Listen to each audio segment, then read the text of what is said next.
میرا گمان ہے واللہ عالم، میں نے کہا تھا ان باتوں میں اختلاف کی گنجائش ہے، یہ کوئی میں قرآن و حدیث کی مجھ سے نہیں کہہ رہا، لیکن جو میرا مشاہدہ ہے افغانستان کی تقسیم ہو جائے گی، پختون حصہ جو ہے پاکستان کے ساتھ ملے گا، اور یہ یہاں پر وادی سندھ جس کو اقبال نے کہا ہے کارواں زی وادی دور و دراز آیت کرو، اس یہاں پر خلافت علی منہاج النبوہ کا نظام قائم ہوگا اور یہاں سے فوجیں چلیں گی، نمبر ایک۔ نمبر دو، عرب کے ریگزار میں 15ویں صدی کے مجدد کا ظہور ہوتا ہے۔ مہدی کو ہم مانتے ہیں مجدد، شیعہ مانتے ہیں 12ویں امام جو چھپے، ان کے امام معصوم جو ہے 12، ان میں سے آخری جو ہے وہ چھپے ہوئے ہیں غار میں 1200 برس سے، اور وہ ظاہر ہو گئی، یہ ان کا ہمارا نہیں۔ ہم سمجھتے ہیں جیسے ہر صدی میں اللہ مجدد بھیجتا رہا، اسی طریقے سے میرے گمان میں 15ویں صدی کے مجدد جو ہے وہ حضرت مہدی، ان کی حکومت جا کر یہ فوج قائم کرے گی، عربوں میں دم نہیں ہوگا، وہ اپنی عیاشیوں کی وجہ سے بالکل کھوکھلے ہو جائیں، دولت کی فراوانی اور عیاشی۔ یہ بھی سننے میں آتا ہے دروغ پر کرنے کا راوی کہ اگر کوئی فوجی قافلہ ان کا چل رہا ہوتا ہے تو وہ بجائے ٹرکوں میں بیٹھنے کے وہ اپنی کاروں میں بیٹھ کے ساتھ ساتھ چلتے ہیں، ٹرک خالی چل رہا ہو، ٹرک کی سختی جو ہے، سخت سیٹ جو ہے برداشت کرنا ان کے مسئلہ ہوتی ہے۔ یعطئون للمہدی، جانی سلطان اس کی حکومت کو مستقل، پھر حضرت مہدی کی طرف سے شروع ہوگا معاملہ جہاد، اور یہ سارا جو ملک چھوٹ ہم مسلمانوں کے ہاتھ سے نکل گئے تھے یہ واپس آئے۔ اس میں ایک کوشچن ہے جو میرے ذہن میں بہت عرصے سے تھا، اور اس کا میں جواب اب مجھے سوچا ہے، اللہ عالم، یہ ساری باتیں میں کہہ رہا ہوں میرے گمان ہے، کیسے ہوگا کہ اتنی بڑی طاقت ایٹمک پاورز کے مقابلے میں مسلمان دوبارہ میدان میں آ کر اور جیتتے چلے گئے؟ میرا گمان یہ ہے واللہ عالم، اس پورے معاملے کا سارا جو ہے ارینا جو ہے وہ ہے مڈل ایسٹ، یورپ، جس میں حدیث میں آیا ہے کہ رومی عیسائی 80 جھنڈوں تلے تم پر حملہ کریں گے، اور ہر جھنڈے کے نیچے 12,000 فوج، 10 لاکھ۔ اور مجھے حال ہی میں معلوم ہوا ہے کہ آج کل جو ایک ڈویژن ہوتا ہے وہ 12,000 کا ہوتا ہے، تو 80 ڈویژنز آرمی آئی، لیکن معلوم ایسا ہوتا ہے کہ روس، چائنا، جاپان اور میرے خیال میں انڈیا یہ نیوٹرل ہے، نمٹ لو آپس میں۔ ابراہیمی قوموں کا جھگڑا ہے نا کہ فلسطین کس کا ہے، مسلمان کہتے ہیں ہمارا ہے، یہودی کہتے ہیں ہمارا، عیسائی کہتے ہیں ہمارا، تو نمٹ لو، سیٹل یور سکورز، لیکن کوئی ویپنز آف ماس ڈسٹرکشن استعمال نہ ہو،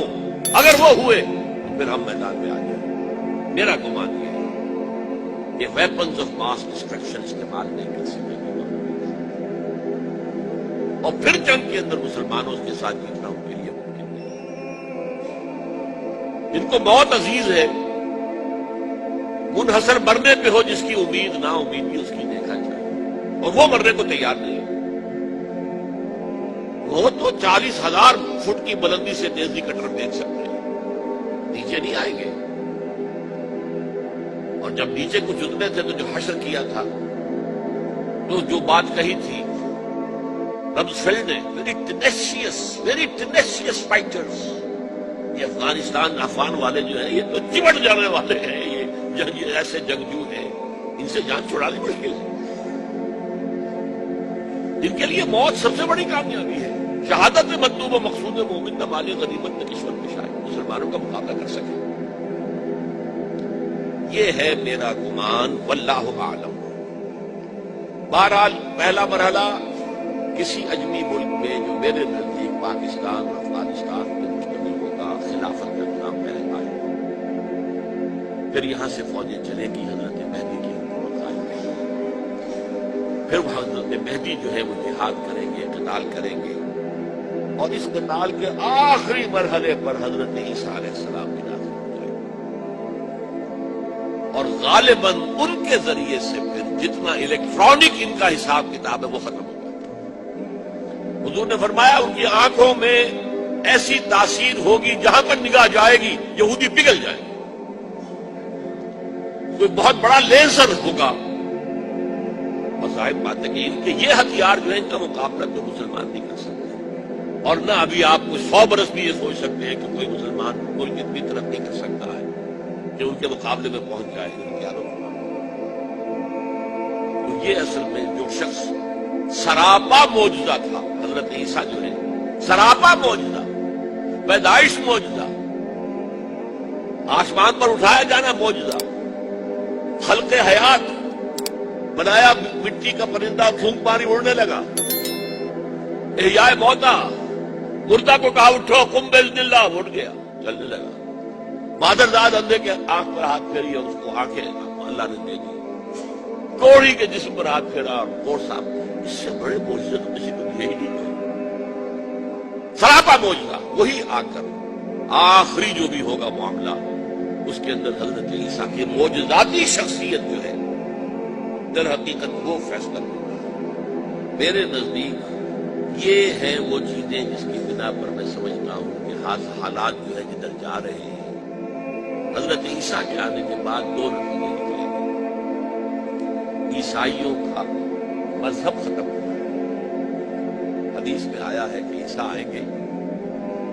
یکسر الصلیب و یقتل الخنزیر، صلیب کو توڑ دیں گے۔ کیا مطلب؟ کہاں تم صلیب اٹھائے پھر رہے ہو، میں صلیب دیا ہی نہیں گیا، یہ سب تمہارا ایک من گھڑت قصہ ہے، مجھے تو اللہ نے پہلے اٹھا لیا تھا، وما قتلوہ وما صلبوہ، صلیب ہی پر کھڑی ہوئی ہے عیسائیت ساری کی ساری،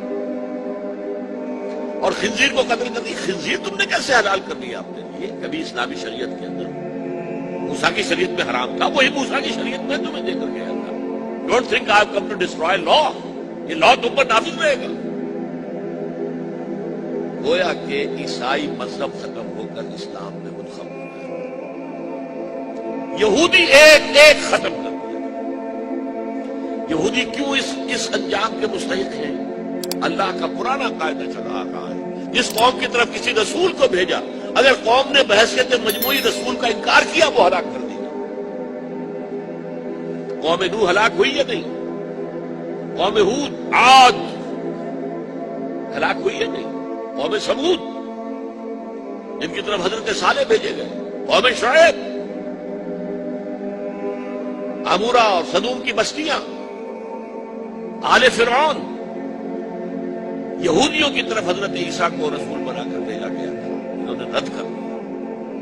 محمد رسول اللہ کو رد کر دیا صلی اللہ علیہ وسلم۔ یہ اس سزا کی مستحق ہو چکے ہیں، لیکن وہ سزا ان کا رسول ہی ان کو آ کر دے گا، اسی لیے انہیں اٹھا لیا۔ ایک پوز آ گیا ہے، مستحق تو ہو گئے تھے اسی وقت حضرت عیسیٰ کے زمانے میں کہ ہلاک کر دیے جائیں، لیکن حضرت عیسیٰ کے زمانے میں حضرت عیسیٰ کو اٹھا لیا اور ان کا معاملہ جو ہے وہ ملتوی کر دیا۔ جیسے کسی کو پھانسی کی سزا تو ہو جائے لیکن ابھی ایگزیکیوشن نہیں ہوئی، ایگزیکیوشن جو ہے وہ ڈیفر ہو گئی۔ یہودی ختم، عیسائیت ختم،